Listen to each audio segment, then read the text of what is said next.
Good afternoon. Name's Jonathan Daisy. I'm also the director of Stow TV. I film a lot of people who do these talks, and this time I've turned the table. I figure that's only fair. So I'm trying to be in front of the camera this time, which I usually manage to avoid. Anyways, Japan. My only souvenir is this t-shirt. I got some shells from the beach, but I didn't bring those. But I'm not a big souvenir guy, but I did take a lot of pictures, a few videos, so hopefully you'll like them. We'll start with the mandatory facts. Japan, 126 million people, capital is Tokyo.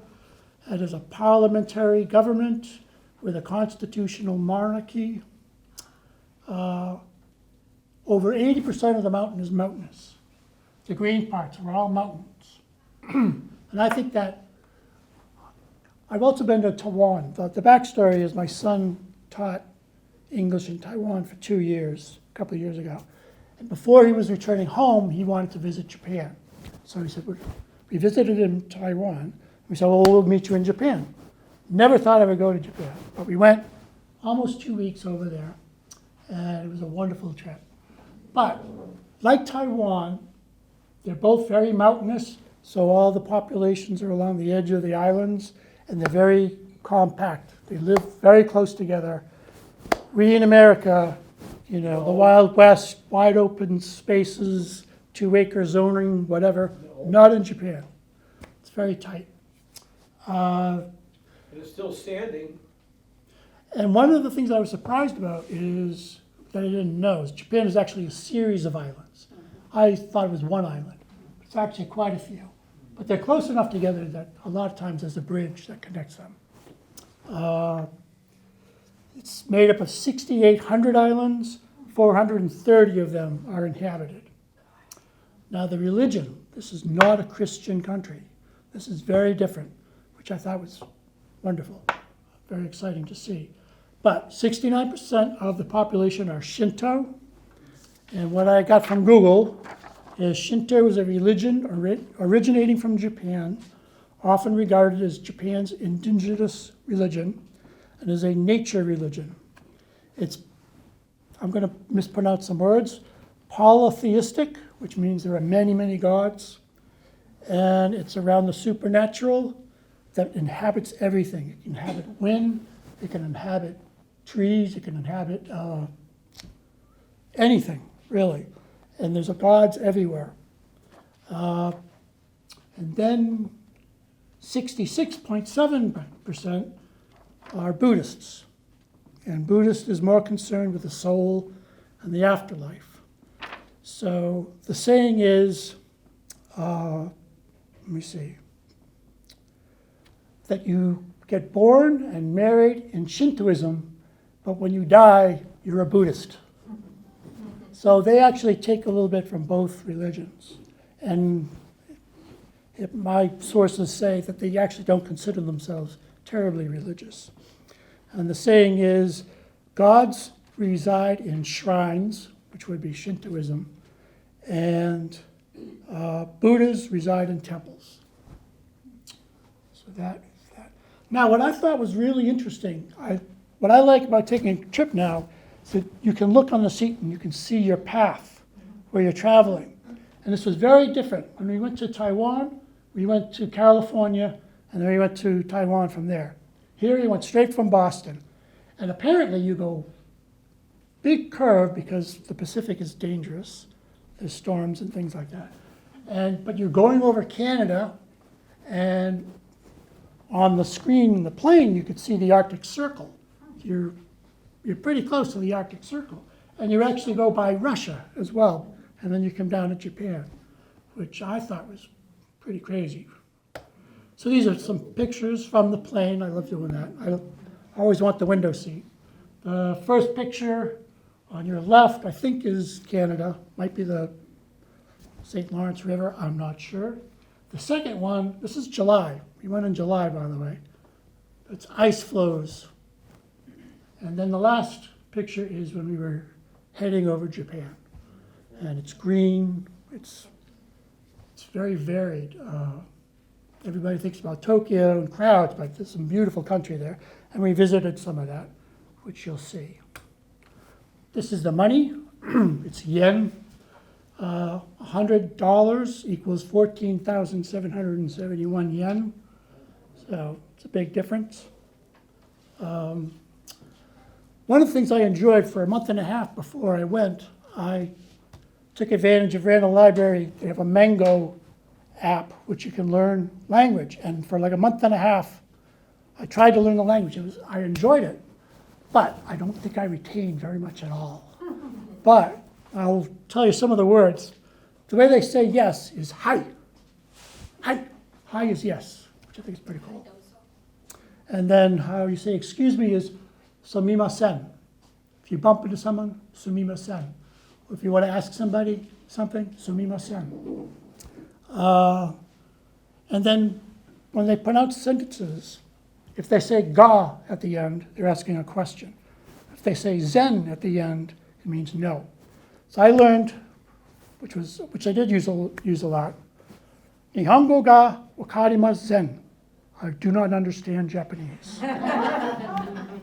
But if you want to ask somebody if they understand Japanese, Nihongo ga wakarimasu ka?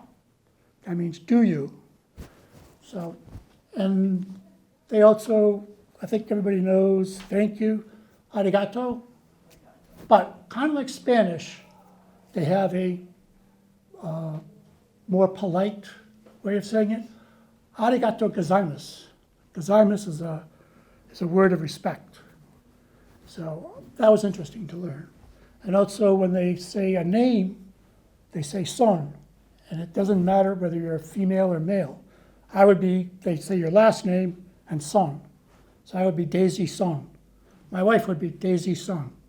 That's a sign of respect as well. So moving on. So we landed in Tokyo and we stayed in VRBOs and apartments. So first thing I did was go down the street to take a look around.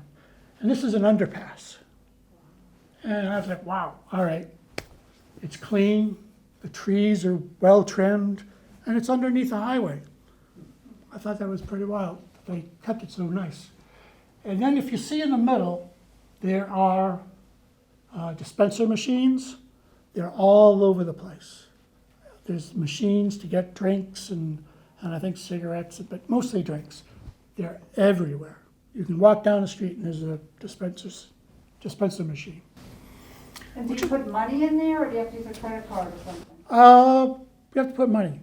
I think you can use a card too. I forget. I actually didn't use it very much. The architecture is, this is the city. So it's very varied, small, big apartments, houses. That big pointy thing in the back, I'm not sure what the name is. We went up it, and we have some pictures from up top there. You can see all of Tokyo from up there. And it's very busy. You can see on the left, a lot of wires, not a big road. But then you walk down and this gate goes into this garden. And I went in there and I didn't know what it was to. Looks like it was a private residence. But that was in the middle of the city there.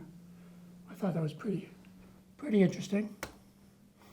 So the first thing we did was we went to the fish market. And we were told that was the place to go. And it's very busy. You can get anything there, but you can mainly want to get fish. And what I thought was very interesting is it doesn't smell like fish. You know, you don't smell it. So it's like, this must be fresh. So you walk along, and when you find a nice place, they take you in, and you have your own room, and they serve you. And you're going to see a lot of food pictures. Food's very different. It's delicious. The other thing I didn't mention was apparently the Japanese have one of the longest lifespans, second to Hong Kong. But I think it's the food. It has a lot to do with it. It's not a lot of fat, not a lot of beef, a lot of vegetables. Yeah. Is all that stuff raw? Yeah, well, not all of it. I think the stuff on the left is pork. That was cooked. but a lot of it was raw. You're still alive. So raw fish. Yep, Okay. I guess people kind of fall in two camps, those who like sushi, those who don't. I love it. So I love the food. Right next to the fish market was, this I believe would be a Buddhist temple. There's no gods.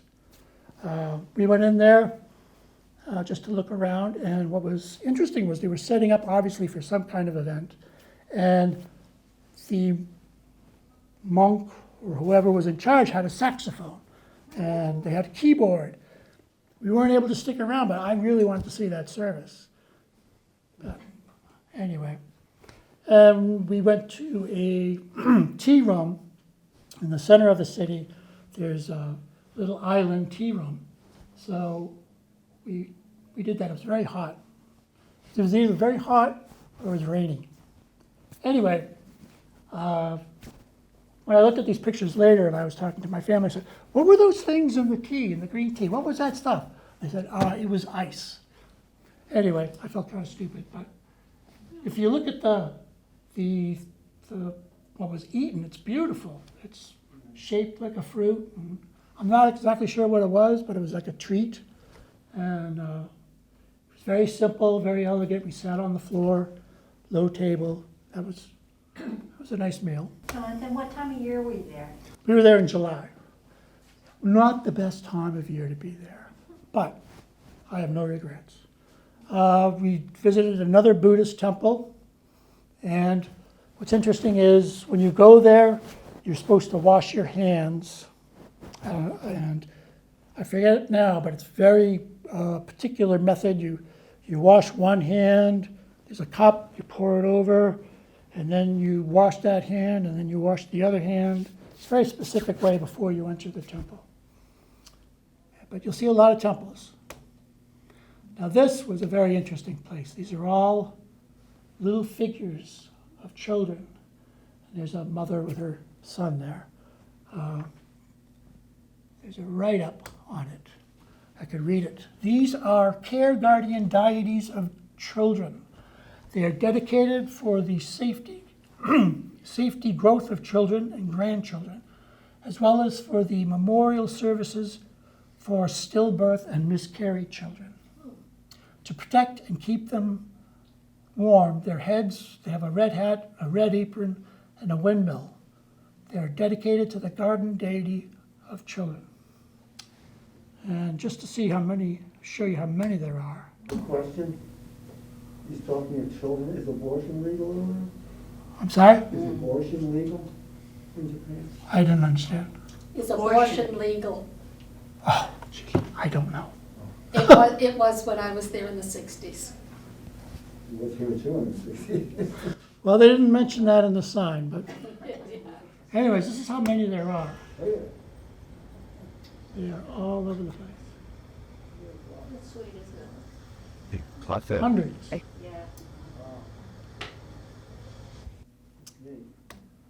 And this is the city. I like to do these stop action videos.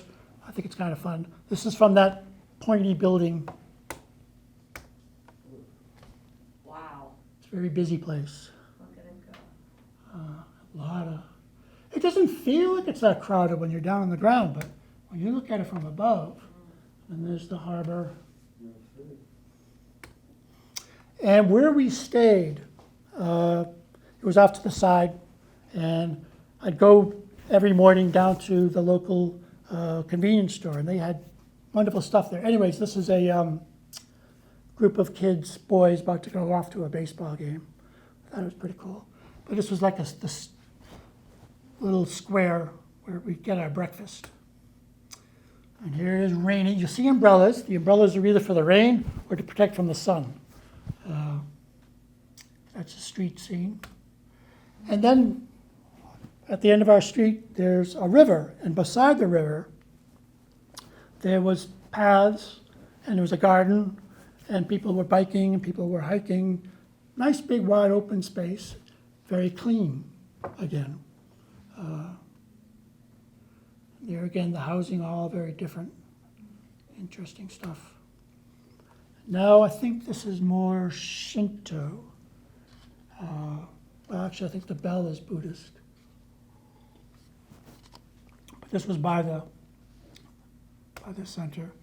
So where we stayed was kind of like this. It wasn't this building exactly, but it was very similar to this building on the left. And there was one room on the top floor. I went with my wife, my son, my nephew, my sister. And we had separate rooms, and one was up top, one was on the other floor, one was on the bottom floor, and we had a little meeting room. It was tall and skinny. But this place on the plate on the right is just an example of what I could get at the convenience store. They had like all kinds of packaged goodies, and they were actually delicious. That's what we had for breakfast most mornings. My nephew wanted to go to a jazz club. He had never been to a jazz club. So we called around. We had a hard time finding a jazz club, but we found one, and we started walking, which is a lot farther than we knew it would be. But we got there, and it was very cool, hip jazz club. It was dark, and this woman was there with a trombonist and a pianist, and they were phenomenal. They were very good. She did a lot in Japanese, but then she also did a jazz version of These Are a Few of My Favorite Things. She was very good, and the food was lousy, like most jazz clubs. And then this woman had a guest singer get up, and his voice was probably lovelier than hers, and they did a duet. Anyways, at the end, we're on our way getting out, and they're by the door, and thanking everybody. So that singer that I mentioned says, "Oh, where are you from?" I said, "Oh, Boston." He goes, "Oh, I went to Berkeley." Oh, okay, great. That was great. But they love jazz. They love all kinds of music. This was one of the streets from the first apartment we were at. What's notable about this is none of the bikes are locked. You go all the way down. I lock my bike everywhere here, but So clean. they don't, yeah, well, it's clean. Very clean. So this was a big Buddhist center. Had big temples and things, but they also had a lot of stalls. You could buy kimonos, you could buy all kinds of knickknacks. And I think a lot of the women really like walking around in kimonos. They're not geisha. We did see geisha. I didn't get any picture of them because they actually don't really want you to. And if a real geisha is kind of really strange. They're very young. They're girls, really. And the hair is perfect. Makeup, it's not like that. I mean, scary, well put together. And they're busy going off somewhere. So we didn't see a lot of geisha, but a lot of kimonos. And again, these are some of the statues that were there. Big rainy day, but there were a lot of people there. Some more. So I'm assuming these are for protection of family members and mothers, maybe. A lot of kimonos. Oh, and down this alleyway, my nephew also wanted to go to a kitten cafe. You can go into a cafe and play with a kitten. I waited outside. So apparently there was some excitement. The kitten got loose and almost got out. So here's some more food. I wasn't sure what this was. I asked my son for some descriptions. We're pretty sure that's eggplant. This is all plant, and that's ginger up top. But the food is very, very interesting and good. So then we went in Tokyo, there's the anime section. And they sell all kinds of books and anime books and graphic novels. And they sell these figurines. And as you walk along the street, there's all these young women in these little outfits. They look like cartoon characters. And they hang out. There's one, they were like all in a row, waving and trying to entice you in.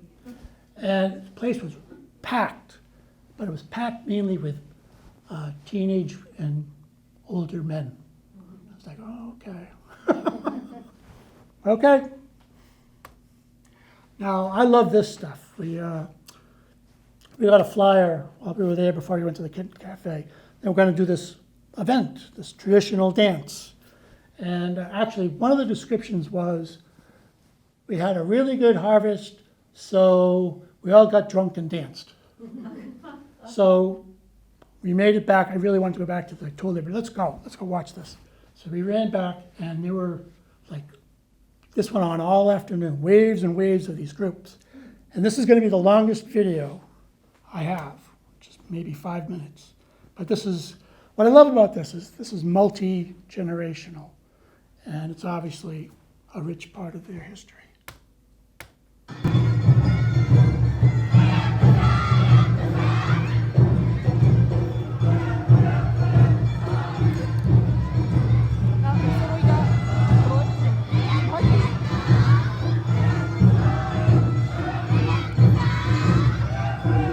I don't know what the hats mean anymore.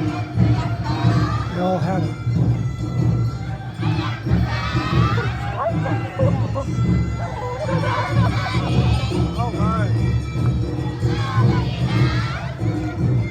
But I figured out, tempo changes. The guy banging on the gong in the back is keeping the time. He'll slow down and speed up. We all hear it.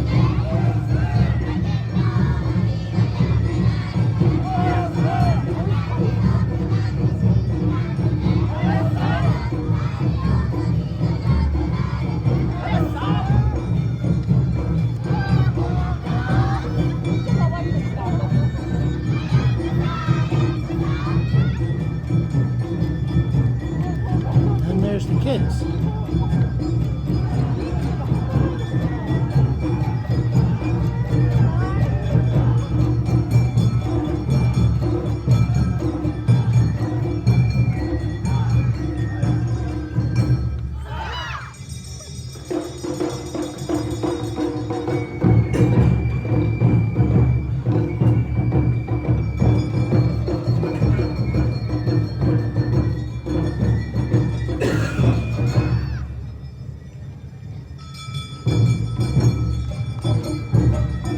And the older people.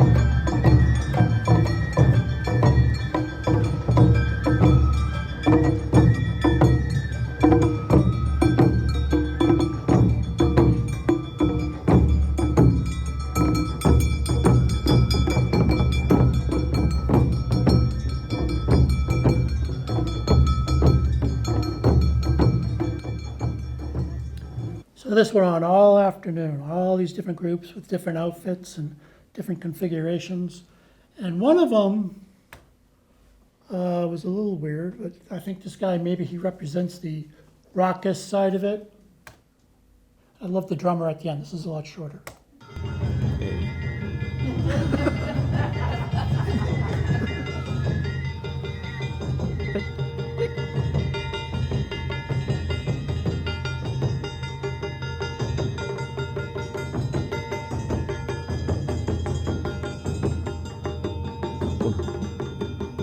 Love this drummer at the end.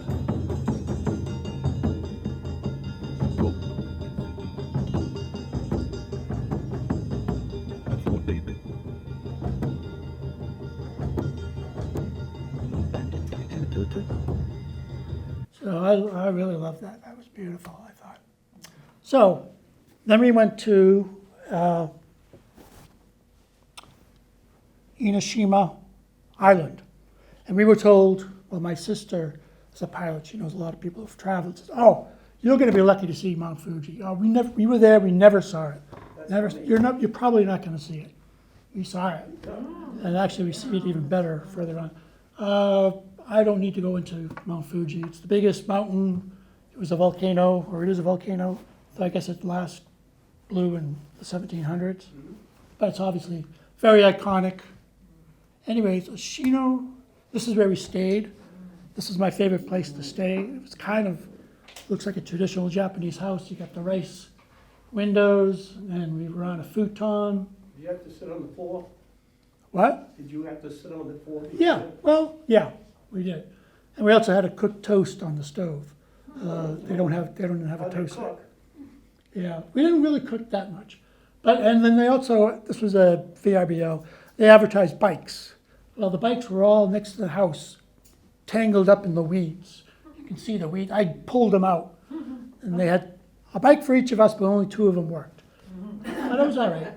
I biked around and I got to see some things. I did get to use it. So, and Shimo is right by the ocean. And then this is Fujisawa. Fujisawa. It's a coastal city. And then there's a bridge that goes out to Enoshima Island, which is a huge hill with many, many temples and shrines and caves. This is an Enoshima Island. You can see the gates. Now, of course, the gates mean you're entering the other world. And of course, they have all kinds of shops and things to do. But as you go up, there's all kinds of shrines. Obviously, that's Shinto to the right. They throw coins in there. And you just keep going up. We found out later there was an escalator. But anyway. And a lot of these places you leave wishes and hopes for the future. Maybe make a little donation. That, I believe, is Buddhist. I don't know. But yeah, all these, you pay something and you leave these wishes. And the view on the left is from the top of Enoshima looking over the bridge to Fujisawa. Now, this is supposedly a beach community. It's not Hampton Beach. It's not Salisbury Beach. Actually, we did go swimming once, and then some guy came out and said, no, riptide, no. We saw people going around with surfboards. Somebody was surfing somewhere. But the beach wasn't all that inviting. But like most honky-tonk towns, they have very interesting food. This is the denim steamed bun. I just thought it was weird, so I took a picture of it. Some of the scenes as we go up. And as we got up, you could see Mount Fuji really well. This is from the caves. And then this big walkway goes along the water, and you can walk out on the rocks. And there we are at sunset overlooking Mount Fuji. Everybody walked down there. It was beautiful. We hung out there for a long time. Really nice spot. Some more gods. These people are paying tribute. And I asked my son if he could recognize some of these foods. He said he thinks the stuff on the yellow stuff is just chicken katsu fried with an egg cooked onto it over rice. The other one is whitebait, a specialty of Enoshima, small whole white fish that go down like noodles, along with some rice sashimi and seaweed salad. Now, after being in here only a little while, I thought, the best job to have in Japan is probably being a uniform maker. Everybody, all the kids wore uniforms, all the school kids. And the boys, you show your individuality with your hair, or maybe you pin something to your shirt or whatever. But I got up one morning in Fujisawa and I borrowed the bike, and all these little girls were going to school, and they were dressed like Madeline, little straw hats, little printed dresses. It was adorable. I didn't take any pictures. I don't want to be a creepy old guy. But all these little girls were walking around. They were so cute. Oh my gosh. Then we went to the Great Buddha of Kamakura, where I got my t-shirt. And this has been designated as a national treasure by the Japanese government. It's 43 feet tall. and the second largest Buddhist statue in Japan. And you could actually go in. For 50 yen, you go into the gate, you look at the inside. It was okay. It looked like that, except hollow. And you could get a Buddha biscuit. And a Take little- one? Huh? Did you get one? Well, honestly, yeah. It was good. But it's very impressive. And I don't know if you can see, there's somebody on the right praying to him. And then you get food. Like the main menu. Ben- Very varied, just like anywhere else. Bento box. But this is another Buddha center. I think this was all wooden, How actually. many Buddhist temples did you actually see? I have no idea. I did not count, but there were many. So myself, my son, and my nephew, we went back the next day to check out the caves. And you go in there, and there's little hollows carved out, little Buddha statues all the way along. Very dark. Didn't take any pictures. But then you come out to this one area where there's all these tributes and wishes that you can write and leave there. And then you go outside and you're by the ocean. Now this was along the way. You see these a lot, and these at all the temples. And they look terrifying, but actually they're guardians. Benevolent kings. Benevolent would not be the first word I would think, but they represent Alpha and Omega, beginning and end, birth and death. One has their mouth open, one has their mouth closed. One has, their hands are opposite ways. So they're usually, you might just see their heads, or you'll see a whole statue. But they're there to protect the temple. And some more food. Oh, I have this all labeled. Some kind of noodles in the back with an omelet and shellfish in the front. All right, you could probably figure that out. The trains, they were always on time, and this is where I first noticed. Now, the Japanese do not walk around and eat. They don't have a big gulpy. They don't eat candy bars while they're walking. You just don't do that. So no one's eating there. You don't walk around and eat. And I forget what it was, but I had some kind of trash. I said, oh, I'll get rid of it. There's no trash cans there. They're like, it's your trash, you keep it. You deal with it. You don't get to leave it here. Makes a lot of sense, actually. You There know? doesn't appear to be a lot of cell phone use either. I'm sorry? There's not a lot of cell phone use there. They're looking at their hand. They're holding Station. them. Are they holding them? Yeah, they're all looking at. They're all looking at their phones. Oh, yeah. Oh, yeah. Oh, yeah. And there's some, dispenser machines in there. Anyways, the trains are all clean. They serve food inside the train, but very few people, they don't eat in the train. So then we took the train to Kyoto. This is our VRBO in Kyoto. So Jonathan, if they serve food on the train, is there a garbage pail in the train? Or No. do you take that with you too? No, Oh, actually, I don't really remember. Maybe we did eat and then they picked up the trash. But generally outside and on subways, train stations, you don't eat. I was really hungry and I did eat while walking on the bridge to the Enoshima Island, and I got a lot of looks. I was like, I'm starved. Oh, and on Enoshima Island, the guys they have flattened octopus. It's like a little beach treat. It's in paper, and it's this big squished octopus. I tried a bite. I was like, okay, I'm done. It was Depends upon which tentacle. You couldn't really see it. It was just all kind of like swirly, but it was flattened octopus. Thank you. So this is Kyoto. That's the front entrance on the left.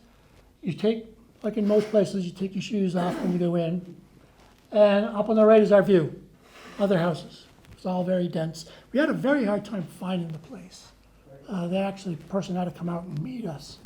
bring us in. But he was very nice. He had a translator with him, and they gave us a big bottle of sake, and it was very nice. We were here for, I think, 3 nights. And I got up in the morning and I just wandered around, and of course, immediately you find these shrines. And beautiful river going through it. That big gate leads to this big, very large Buddhist center that's there. And there's kind of a stork by the water. We decided to go, we walked through this complex, and then we decided to climb up this mountain, small mountain, because we were told there's a beautiful view of Kyoto up there. And of course, right at the start, here's this shrine, and you give offerings to these. There's a beautiful hike through the woods. My nephew complained a lot, and then we found out when we were at the top that you could have taken a bus. But the hike was very nice, and it was a nice view when we got up there. So the next thing we went to was the gates. And it's a little rainy, but it's these series of gates all over the place. And what I have on this, it's the Fujisawa Enoshima Shrine. It's an important Shinto shrine, and it's famous for thousands of vermilion torii gates, which straddle a network of trails behind its main buildings. The trails lead into the wooded forest of the sacred Mount Inari, which stands at 233 meters. It's the most important of several thousands of shrines dedicated to Inari, the Shinto god of rice. Foxes are thought to be Inari's messengers, resulting in many fox statues across the shrine grounds. I actually don't have a picture of foxes here, but there were a lot. Like this, on the bottom left, there were like these areas where they just like threw all these statues and shrines, and like a dropping ground. They were all over the place. So we didn't know at the time, so looking it up for this talk, oh, well, what's those writings? That must be really something important, as you're going through this gate.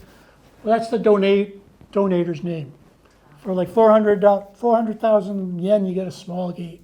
For 1 million yen, you get a big gate. You get to put your name on it. That's the main thing. And I went up to a couple of women. Oh, can I get your picture? I think these girls were from Chicago, if I remember right. But they were very nice. I think they're wearing fox masks. I don't know if it's for Inari or what. But, and when we got to the bottom, I don't know what was going on, but I did catch a little bit of it in video. It looks like they're blessing the workers.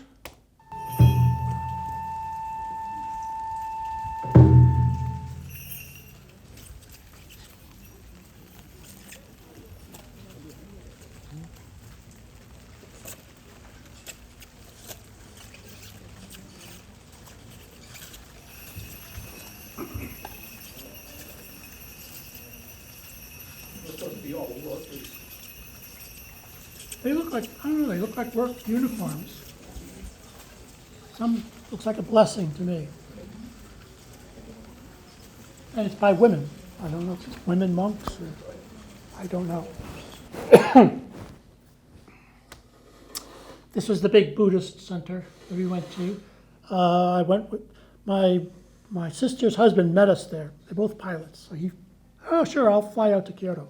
So he came to Kyoto. We met him there, and he had some bag of food. He said, oh, I'm going to go in there and eat. I said, no, you're not. And there's a guard there. He said, oh, can I eat this here? He's like, no. But it was beautiful, big Buddhist center, and they were planting rice. There's a big garden off to the side of it. They're planting rice. I don't think it's for consumption. I think it was just to show the local plants and farming. How long is this? How what? How much, is this a long program? I think it's be a little under an hour. It's not too bad. What is? Okay. Okay. Anyway, this is a bridge going across a body of water, and you could feed koi fish in there. And you can't really see it, but along underneath the roof, there's all these little bells that would chime in the wind. It's very, very serene. So this is obviously Buddhist. figures. This is Himeji Castle. It is the largest and most visited castle in Japan and registered in 1993 as one of the first UNESCO World Heritage Sites in the country. It was built in the 1300s. And it was built for the time of the feudal warlords and, competing. And it was built to protect from, I believe, Tokyo. And the wonderful thing about it, it was never ever attacked. So it's in good condition. It did say during the war, the area around it was burned to the ground, but the castle survived. One firebomb was dropped on the top floor of the castle, but failed to explode. It was very hot. We all walked through it, and with crowds of people going up, down these stairs and down, and we got in and got out. But it was very beautiful. Everybody's got Walk those stairs. a lot of stairs, and the roofs were low over the stairs. This is just a street scene. Kyoto. Sunset over the train station. I find the variety of the housing really very interesting. Now this was right around the corner from where we stayed in Kyoto. This was a graveyard, and I was very interested in seeing one. Most of them are closed. You can't go in there. But for some reason, I just walked down the street and just walked right in. And the graveyards have these square columns. Very different from what we have. Very close together. Very peaceful little spot. Mountains just above it. And some more food. Was it all healthy? Very healthy and delicious, I think. And then we took a fast speed train. This is my sister and nephew went back to Tokyo. Me, my wife, and my son went to Nikko National Forest. And we took a high speed train. This is a bad boy. Look how shiny it is.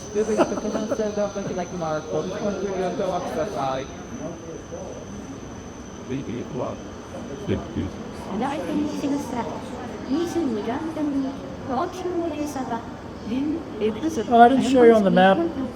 But anyway, we didn't go that far. So this, Like 200 miles an hour? yes, at least, I think. You didn't try to jump on, did you? It was a nice ride. It went fast, obviously.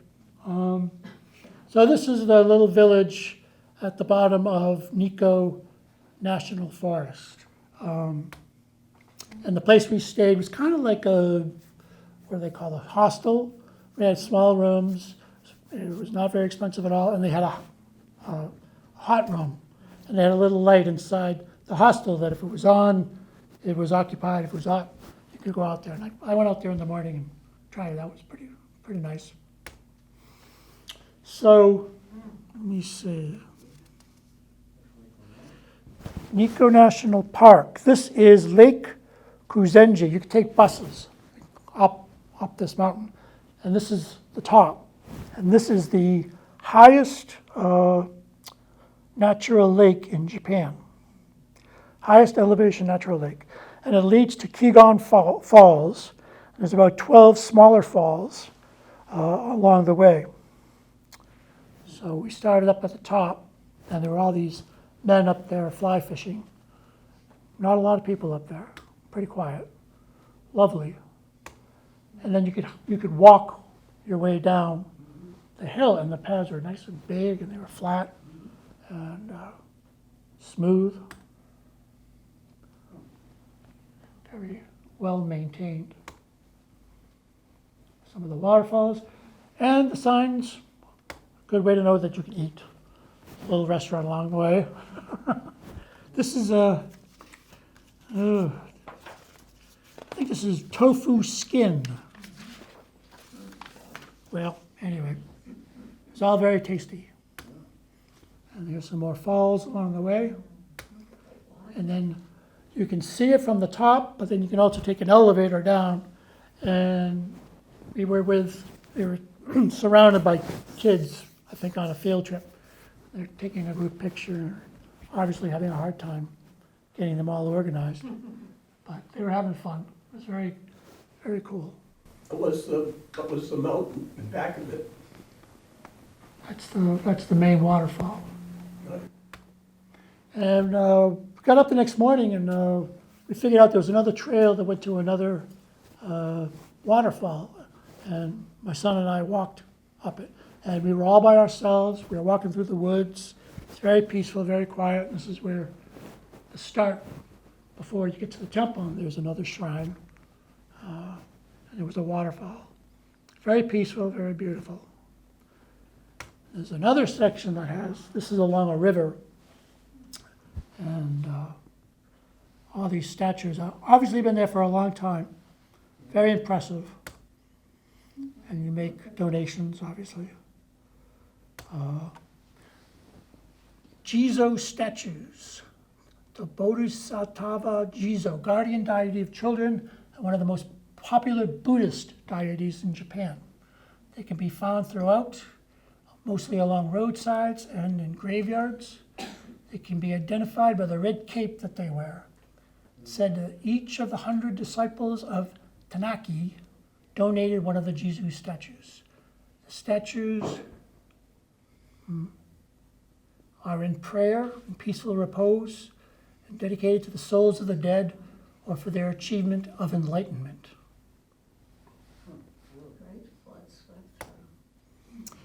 Then we went to Toshugo Shrine. This is deep in the woods, lavishly decorated shrine complex.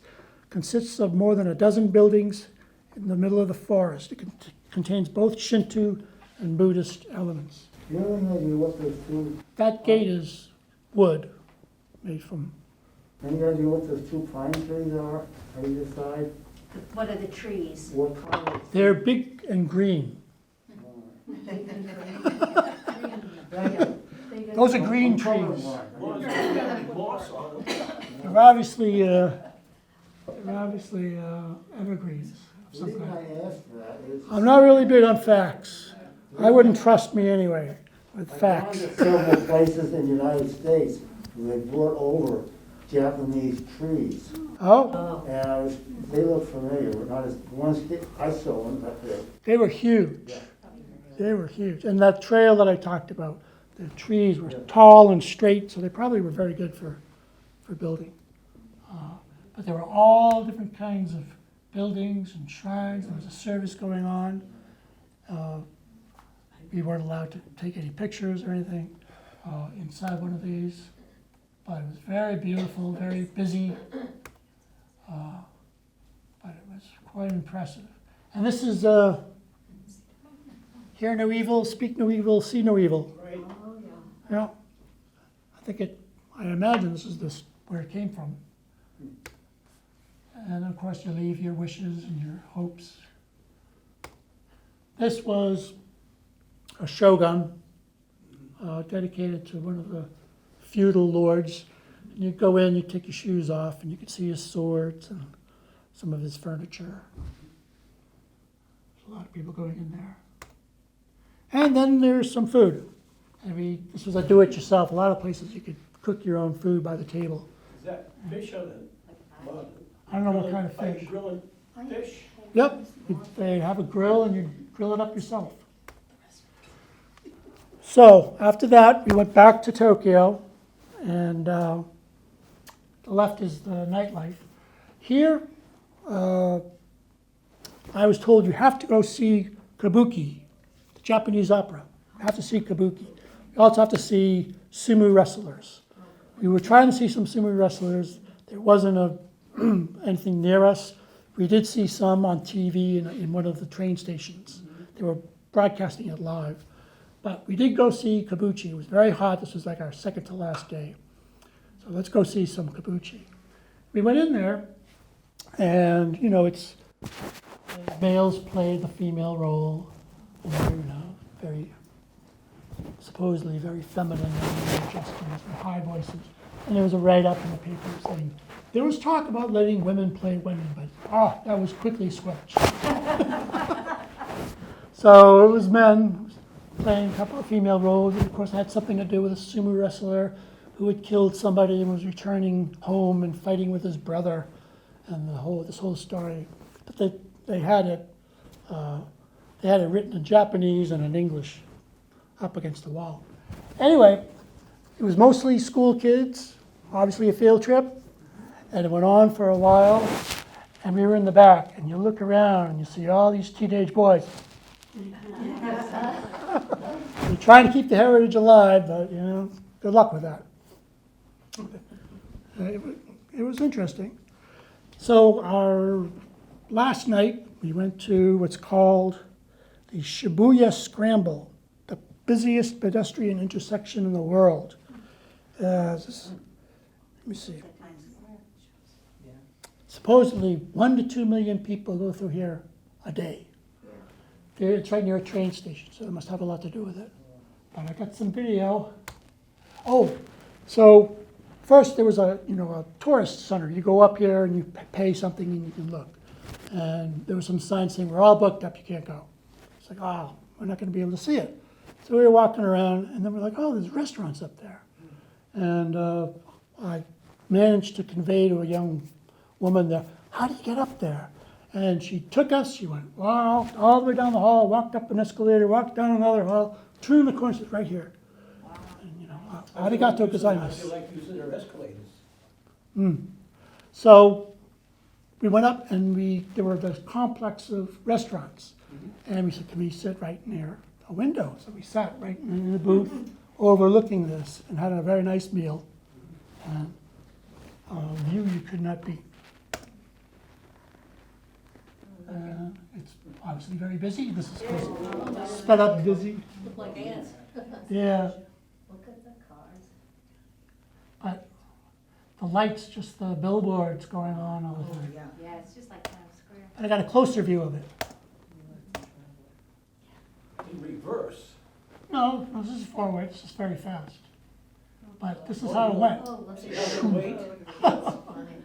We went down and we went in it too. It's pretty crazy. But apparently, no one gets hurt, or rarely, I guess. Surprise, surprise. Better move fast so you. Yeah. Well, yeah. Is most of this new after World War II? I'm sorry. I assume a majority of Japan is new after World War II. I don't think so. Well, it depends on the parts. Yeah. I should have told you in the map, but Japan is this big. We visited this much. And from what I understand, they have Japanese Alps where the skiing is wonderful, and they have a tropical area that's beautiful for snorkeling. I really wanted to go see that, but we couldn't fit it in, but I'd love to see that. They have islands that are tropical, and then they have mountains with snow. There's a lot in between. I imagine if they were bombed, they were mainly concentrating on the busy the cities. Yeah. And then they have hipsters. I think that's kind of an interesting area.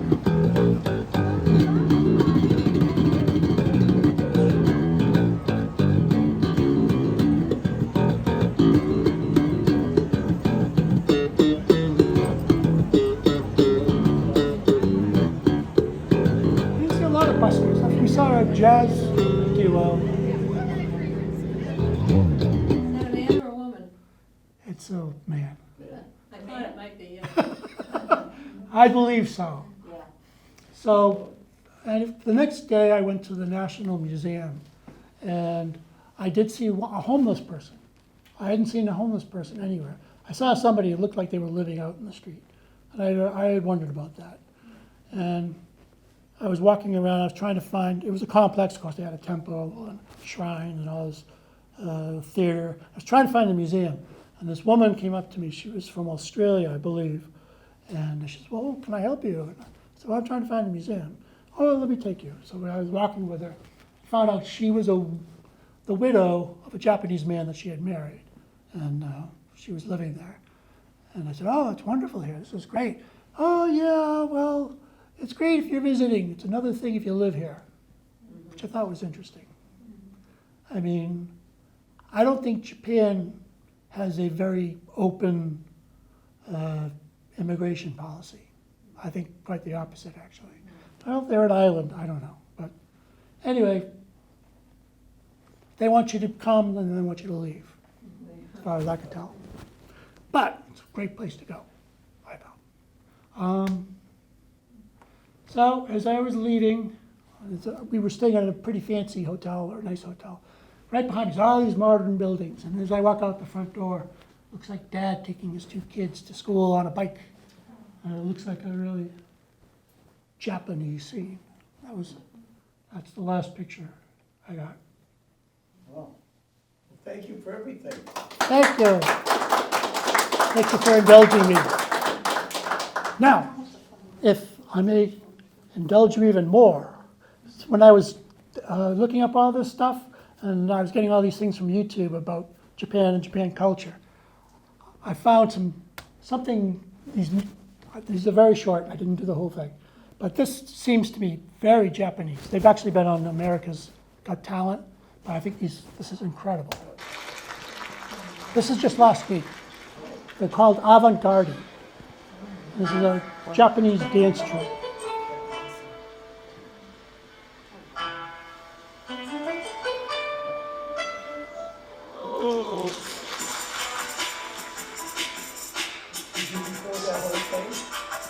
No, it's very short, but I think they're incredible.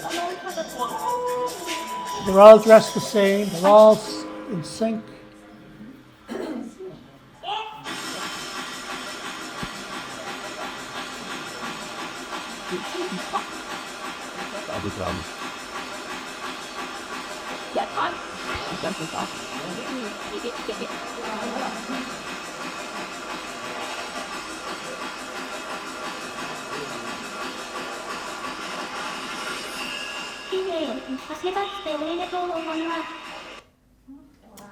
So my general impression of Japanese culture is the goal is more about society rather than the individual. Yeah. I mean, this is a generalization, I'm sure, whatever, but they just seem so together. This is called World Order, and they actually do more fancy dances. Look at this, a riot, and there again, they're all in the same clothes, they're in sync, they're together.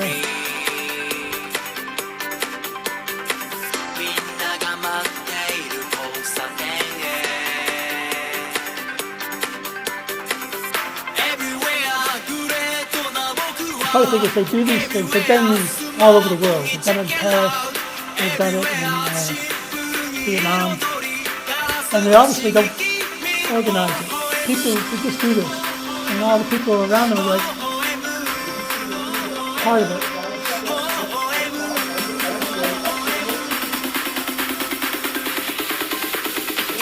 Have a nice day. Have a nice day.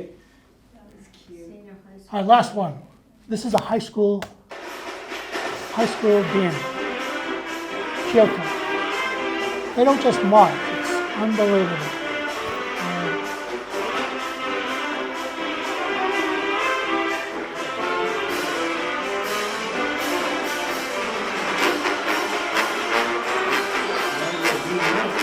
And they sound great, and they're dancing. Look at that.